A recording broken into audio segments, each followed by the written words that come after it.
Hello. You haven't heard from me for a while.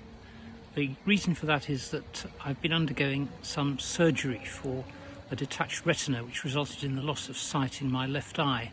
The surgery has been successful so far as I can tell. The sight is returning.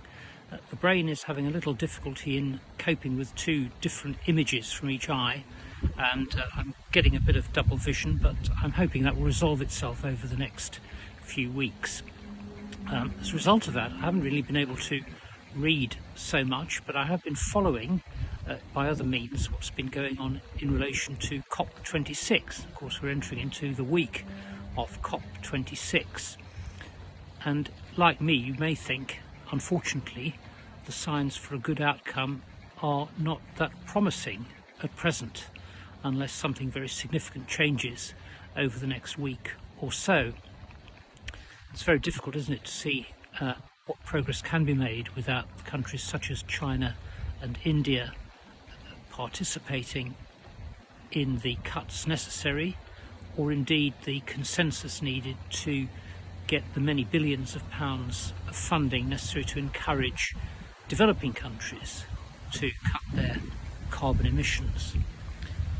Let's hope I'm wrong, but I think the government must know in its heart of hearts that probably this round of COP is not going to yield the cuts necessary to maintain global warming within safe limits. Perhaps future rounds will.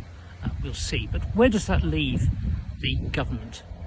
It seems to me that, first of all, as a result of likely failure to achieve what's required, we do have to take very seriously the need for improved resilience against the effects of climate change. That seems to me to require a lot of expenditure which is not currently factored into the national economy, but will be absolutely necessary to ensure we don't suffer some really very severe effects from climate change over the coming decades. Secondly, in taking a long-term approach, I think that the decision by the Treasury to row back on its commitment to funding of science, publicised this week, is very concerning. We need to invest in science. There are all sorts of areas, not just climate, but biotechnology, vaccines, medicine, but things like battery technology, new nuclear technologies and so on. These are, if anything, what is going to rescue future generations from the consequences of climate change. And so we should, I think, be considering much more seriously borrowing at what are historically very low interest rates as a nation to fund that necessary investment. And finally, it does disturb me that whilst we have a lot of rhetoric about our goals to become net zero, and indeed some general aspirations such as moving to electric vehicles, such as reducing reliance on gas, fossil fuels to heat our homes, the government can't simply, as it appears to be doing, really leave that just to individuals and to the market. There needs to be significant government help and government investment in these areas. About a year ago, I gave one of these talks. It was around the time of the government's planning reforms, which have come to naught, where I suggested that what they should be doing was really getting together with house builders to ensure that new houses that are built do contain the necessary features to move towards net zero. I've seen, I think, very little progress on that, which is greatly disappointing.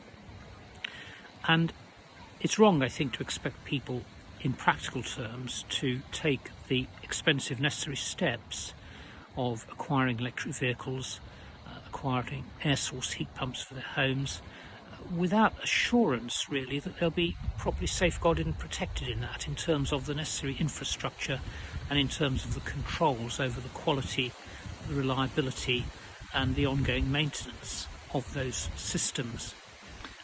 We've got to make it much easier, I think, for people to do these things if we're going to succeed. So we need to move away, as indeed international law does, from the aspirations of Paris to the real effects of actual change, actual law, actual implemented policies which bring about that change. That may not be very comfortable, but it's got to be done, I'm afraid, even if it's electorally not terribly popular. So anyway, I'm recording this at a place called Vision Park, rather ironically. It's a little business park built near our house on the site of what was the old Chivers Jam Works.